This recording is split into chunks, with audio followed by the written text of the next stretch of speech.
Hello दोस्तों, welcome to my channel MR learnings. मैं Manoj Kumar Rohani.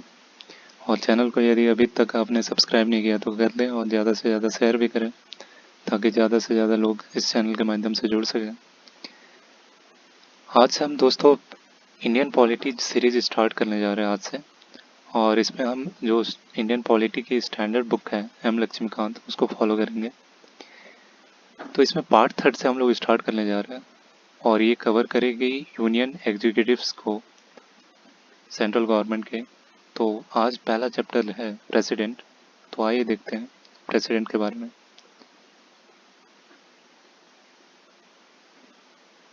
The president of India जो भारत के राष्ट्रपति हैं, is the first citizen of India and acts as a symbol of unity, integrity and solidarity of the nation. जो भारत के राष्ट्रपति हैं वो भारत के प्रथम नागरिक होते हैं और वो भारत के एकता, अखंडता और एकजुटता के लिए कार्य करते हैं, एकजुटता के प्रतीक के रूप में कार्य करते हैं। और ये हमारे कॉन्स्टिट्यूशन के हेड भी होते हैं। और ये हमारे वर्तमान राष्ट्रपति हैं श्री रामनाथ कोविंद जी। बात करते हैं अब प्रेसिडेंट के जो योग्यताएं होनी चाहिए, क्वालिफिकेशंस के बारे में। तो पहली क्वालिफिकेशंस क्या होनी चाहिए? तो सबसे पहली क्वालिफिकेशन यहाँ पे है, इसमें संविधान के आर्टिकल जो है 58 में इसका मेंशन किया गया है कि प्रेसिडेंट की क्वालिफिकेशंस क्या क्या होनी चाहिए। तो सबसे पहला क्वालिफिकेशन जो है, should be a citizen of India and at least 35 years old. उन्हें जो है भारत का एक नागरिक होना चाहिए और कम से कम उनकी उम्र 35 वर्ष होनी चाहिए, 35 वर्ष से कम नहीं होनी चाहिए। दूसरी कंडीशन यहाँ पे qualified for election as a member of the Lok Sabha. उन्हें लोकसभा के एक निर्वाचित सदस्य के रूप में होना चाहिए। लोकसभा के लिए वो जनता द्वारा चुन के आए हुए होना चाहिए। ठीक है। तीसरी कंडीशन यहाँ पे, should not hold any office of profit under union state government और एनी अदर पब्लिक अथॉरिटी। किसी भी केंद्र सरकार की या फिर राज्य सरकार की या फिर कोई भी पब्लिक अथॉरिटी की किसी भी पोस्ट में उन्हें होना नहीं चाहिए। ठीक है। यदि वो है तो उन्हें उस पोस्ट से रिजाइन करना पड़ेगा और फिर राष्ट्रपति का इलेक्शन के लिए अप्लाई करना पड़ेगा। बात करते हैं जो इलेक्शन होती है राष्ट्रपति के, तो राष्ट्रपति का निर्वाचन कैसे होती है।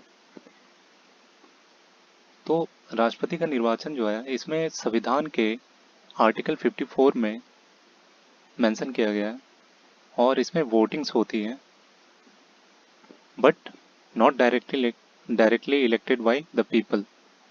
जैसे प्रधानमंत्री और अन्य मंत्रियों का चयन होता है, निर्वाचन होता है, वैसे राष्ट्रपति का निर्वाचन नहीं होता है डायरेक्टली लोगों के द्वारा। तो फिर कौन करते हैं? तो ये elected by the member of electoral college. ठीक है। तो मेंबर ऑफ इलेक्टोरल कॉलेज जो होते हैं वो इसका चयन करते हैं। तो मेंबर ऑफ इलेक्टोरल कॉलेज कौन होते हैं? मेंबर ऑफ इलेक्टोरल कॉलेज जो होते हैं, मेंबर ऑफ बोथ हाउसेज, जो अपर हाउस और लोअर हाउस होता है पार्लियामेंट के, उसमें एमएलएज एमपीज आते हैं स्टेट के और यूनियन टेरिटरीज के। अब बात करते हैं हम नेक्स्ट कि जो इसमें एक एक एमएलए का वोट का वैल्यू क्या होता है। तो इसमें एक एक एमएलए का वोट का वैल्यू जो है, यहाँ पे आप देखिए कि टोटल पॉपुलेशन ऑफ स्टेट, किसी भी स्टेट का जो टोटल पॉपुलेशन है divided by total number of elected member in the state legislative assembly into 1/1000। इसका मतलब है किसी भी स्टेट का हम एग्जांपल ले लें कि मान लेते हैं हम यूपी का एग्जांपल लिए, उत्तर प्रदेश का एग्जांपल लिए, तो उत्तर प्रदेश में क्या है कि पॉपुलेशन मान लेते हैं हम कि 20 करोड़ है, 20 करोड़, ठीक, 20 करोड़ है, और divided by total number of elected member in the state legislative assembly. तो यूपी से total number of elected member कितने हैं उस स्टेट से, तो मान लेते हैं इसका टोटल नंबर है 400, ठीक है, 400 है, 400 है डिवाइडेड बाय 1000,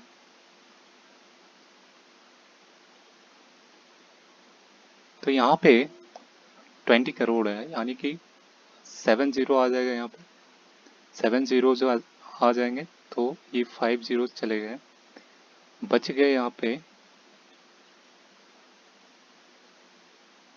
2 जीरोज, हो गया, तो 4 बचे 20, ये हो गए मेरे 500, 500। तो यहाँ पे यदि किसी 500, यहाँ पे जो एमएलएज है, एक एक एमएलएज के वोट का वैल्यू 500 हो जाएगा, ठीक है। अब बात करते हैं जो एमपीज हैं, तो value of the vote of an MP, एक एमपी का जो वोट का वैल्यू कितना होता है, तो उसमें total value of votes of all MLAs of all states divided by total number of elected member of parliament. तो टोटल जो वैल्यू होता है वोट का एमएलएज का सारे स्टेट्स का मिला के, divided by total number of elected member of parliament. तो मान लेते हैं कि टोटल वैल्यू जो है अप्रोक्सीमेट 1500 आ रहा है, 1500 आ रहा है, और टोटल इलेक्टेड मेंबर जो है मेंबर ऑफ पार्लियामेंट के, वो मान लेते हैं कि 500 है। तो यहाँ पे जो एमपीज का वोट का जो वैल्यू होगा वो 3 होगा, तो एक एक एमपीज का वोट का वैल्यू 3 होगा।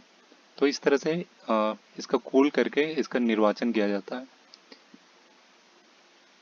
बात करते हैं यहाँ पे कि राष्ट्रपति को शपथ ग्रहण करवाते हैं, और शपथ कौन दिलवाते हैं, ओथ जो है वो कौन दिलवाते हैं, और इनका टर्म कितने दिनों का होता है, और इनको क्या क्या फैसिलिटीज़ मिलते हैं।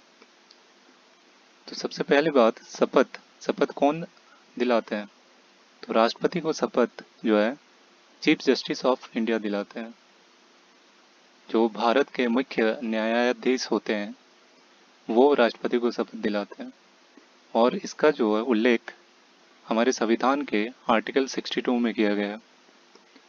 अब बात करते हैं कि राष्ट्रपति की आय कितनी होती है, तो इसमें राष्ट्रपति की आय अभी वर्तमान आय 5 लाख रुपीज़ पर मंथ है, और ये समय समय पे इसमें बदलाव भी होते रहता है। और इसके अलावा इन्हें रहने के लिए राष्ट्रपति भवन मिलता है, और इसके अलावा जब राष्ट्रपति रिटायर्ड हो जाते हैं तो उन्हें उनके आय का 50% every month as a pension मिलता है। बात करते हैं टेन्योर की, तो राष्ट्रपति का टेन्योर जो है 5 ईयर्स का होता है, ठीक है, और ये फर्दर एक्सटेंड किया जा सकता है रिन्यूएबल बेसिस पे, और इसका जो है उल्लेख संविधान के हमारे आर्टिकल 56 में किया गया है, ठीक है। नेक्स्ट हम बात करते हैं कि राष्ट्रपति के पावर्स एंड फंक्शंस क्या होते हैं। तो पावर्स में सबसे पहले पावर्स है एग्जीक्यूटिव पावर्स। तो एग्जीक्यूटिव पावर्स में राष्ट्रपति को किस तरह के पावर दिए गए हैं, ठीक है। तो एग्जीक्यूटिव पावर्स में जो सरकार के जो सभी कार्यकारी कार्यों को औपचारिक रूप से राष्ट्रपति के नाम पर लिया जाता है। कोई भी कार्य जो सरकारी कार्य है वो राष्ट्रपति के नाम पे ही लिया जाता है, मतलब कोई भी रूल रेगुलेशन कुछ भी लागू होता है तो वो राष्ट्रपति के नाम से ही लागू होता है, ठीक है। इसके अलावा जो है राष्ट्रपति प्रधानमंत्री दूसरे कैबिनेट के मंत्री जो है मुख्य न्यायाधीश होते हैं, ठीक है, चीफ जस्टिस ऑफ इंडिया, इसके अलावा सुप्रीम कोर्ट के जितने भी जजेज होते हैं, हाई कोर्ट के जितने भी जजेज हैं, और इसके अलावा अटॉर्नी जनरल ऑफ इंडिया जो नियंत्रक, अटॉर्नी जनरल ऑफ इंडिया, और इसके अलावा controller and auditor general of India जो कैग, नियंत्रक और लेखा परीक्षक। इसके अलावा यूपीएससी के चेयरमैन और मेंबर ऑफ यूपीएससी और chief election commission of India जो चुनाव आयुक्त है, इसके सदस्यों का अ, इसके सदस्यों को अपॉइंट करती है। इसके अलावा राज्य के राज्यपाल होते हैं, गवर्नर होते हैं और एलजी होते हैं, लेफ्टिनेंट गवर्नर होते हैं, और जो मेंबर ऑफ फाइनेंस कमीशंस के सदस्य होते हैं उनका अपॉइंटमेंट राष्ट्रपति करते हैं। नेक्स्ट हम बात करते हैं लेजिस्लेटिव पावर्स, जो मौलिक शक्तियां जो राष्ट्रपति को हमारे संविधान में दिया गया है। उसके अंतर्गत जो है संसद का सत्र ये कभी भी बुला सकते हैं, ठीक है, और he can dissolve the Lok Sabha, Lok Sabha को भंग करने का अधिकार भी उन्हें है। इसके अलावा जो प्रत्येक आम चुनाव के बाद जो प्रत्येक आम चुनाव और प्रत्येक वर्ष के पहला जो सत्र होता है उसका संबोधन भी राष्ट्रपति करते हैं।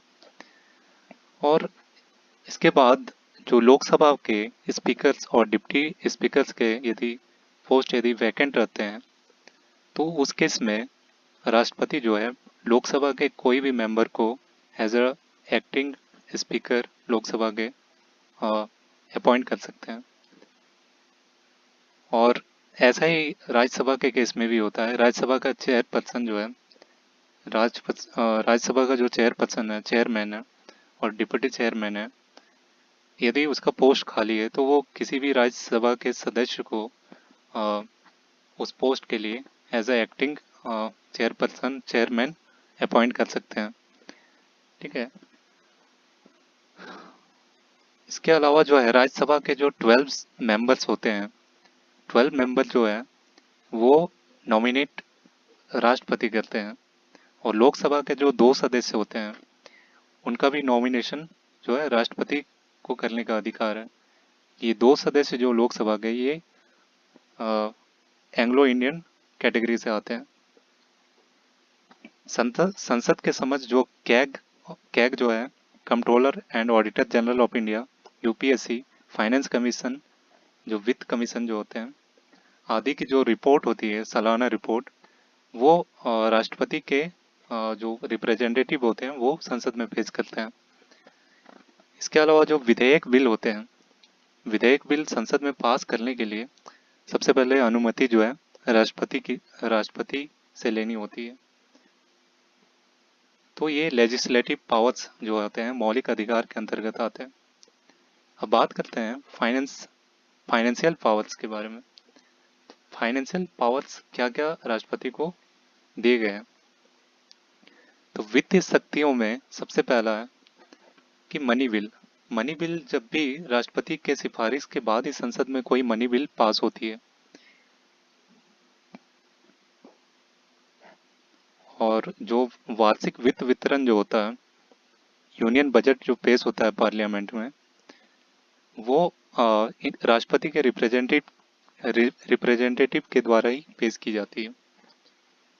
इसके अलावा जो केंद्र और राज्य सरकार के बीच जो राजस्व का वितरण होता है, जो रेवेन्यू डिस्ट्रीब्यूशन होता है in between state government and central government, उसके लिए एवरी 5 ईयर्स में एक वित्त कमीशन जो फाइनेंस कमीशन है उसका गठन राष्ट्रपति करते हैं। तो ये फाइनेंशियल पावर्स के अंतर्गत आते हैं। अब बात करते हैं जजिशियल पावर। तो जजिशियल पावर में जो न्यायिक शक्तियां हैं वो क्या क्या है राष्ट्रपति के। तो राष्ट्रपति मुख्य न्यायाधीश जो चीफ जस्टिस ऑफ इंडिया होते हैं, इसके अलावा सुप्रीम कोर्ट के जजेस और उच्च न्यायालय जो हाई कोर्ट के जजेस होते हैं उनको अपॉइंट करते हैं।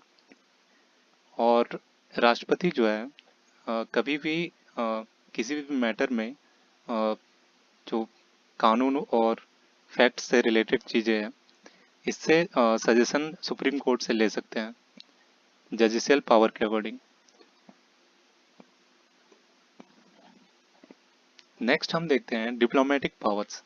तो डिप्लोमेटिक पावर्स जो है राजनयिक शक्तियां क्या होती है।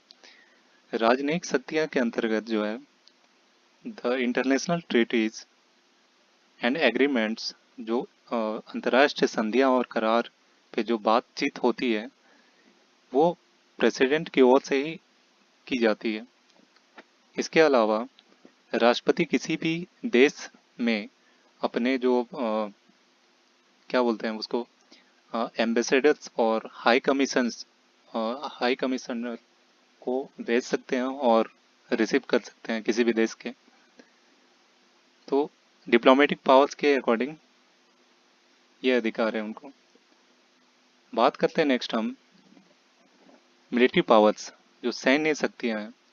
सैन्य शक्तियां जो हैं वो सबसे पहला तो president is supreme commander of defence forces of India. जितने भी डिफेंस फोर्सेस हैं उसके सुप्रीम कमांडर जो है राष्ट्रपति होते हैं। और इसके अलावा जो है आर्मी के जो चीफ हैं, एयरफोर्स और नेवी के जो चीफ हैं उनको राष्ट्रपति अपॉइंट करते हैं। इसके अलावा कभी भी यदि वार डिक्लेयर करना हो या फिर पीस डिक्लेयर कंक्लूड करना हो तो इसकी घोषणा जो है राष्ट्रपति करते हैं। बात करते हैं लास्ट इमरजेंसी पावर्स की। इमरजेंसी पावर्स में राष्ट्रपति को क्या क्या अधिकार है। तो इमरजेंसी जो आपातकालीन शक्तियां हैं उसमें the president of India can proclaim emergency in 3 conditions after getting the written recommendation of the cabinet. Bharat के राष्ट्रपति जो है 3 परिस्थितियों में आपातकालीन घोषित कर सकते हैं यदि संसद से उन्हें रिटर्न में लिखित रूप से इसके लिए अनुमति मिलती है। तो सबसे पहला जो है कैटेगरी है वो नेशनल इमरजेंसी है। तो नेशनल इमरजेंसी जो है वो संविधान के आर्टिकल 352 के अकॉर्डिंग है। यदि वार का सिचुएशन हो रहा है या फिर एक्सटर्नल एग्रेशन हो रहा है किसी भी कंट्री के द्वारा, या फिर armed rebellion with in the country हो रहा है, सशस्त्र विद्रोह जो है देश के अंदर ही हो रहा है, तो उस केस में राष्ट्रपति जो है नेशनल इमरजेंसी लागू कर सकता है। इसके अलावा सेकंड में आता है कॉन्स्टिट्यूशनल इमरजेंसी। ये आर्टिकल 356 के अकॉर्डिंग आती है और जो संवैधानिक आपातकालीन जो है ये किस केस में राष्ट्रपति लागू कर सकता है। Arising out the failure of the constitutional machinery in the states. तो जो कॉन्स्टिट्यूशनल मशीनरी जो है उसका फेलियर पे किसी भी स्टेट के राष्ट्रपति कॉन्स्टिट्यूशनल इमरजेंसी लगाती है उस स्टेट पे। उसको हम जो है प्रेसिडेंट रूल के नाम से भी जानते हैं। इसके अलावा जो है फाइनेंशियल इमरजेंसी जो है फाइनेंशियल इमरजेंसी जो है फाइनेंशियल इमरजेंसी आर्टिकल 360 के अकॉर्डिंग हमारे संविधान में फाइनेंशियल इमरजेंसी लगाने का अधिकार राष्ट्रपति को है।